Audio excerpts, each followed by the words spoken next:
does Jesus want to make it possible for us to have great relationships in this life? There's a prayer in John chapter 17 in the Gospels in verse 11. He's talking to his Father in heaven saying, "This is what I want for my disciples, those who follow me. I want them to be one as we are one." Oneness is relationships at its best, that we are connected to one another.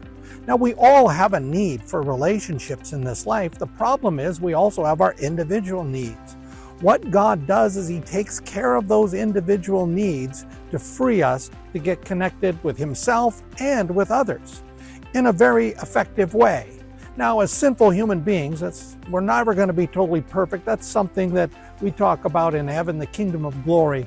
But what God wants to do is to give us this capacity to connect well with others on our life journey. He does it through taking care of our needs, through the mystery of His righteousness that He gives us, through His perfect life as Jesus, the mystery through the forgiveness that He brings all of us, that we all miss the marks of life, which is our relationships with God and others, and by His resurrection.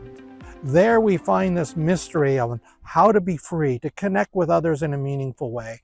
I hope this video has been helpful for you, but in any case, as we say, Salam Allah fiaretek, la paz de Dios en tu viaje. God's peace be with you on your journey.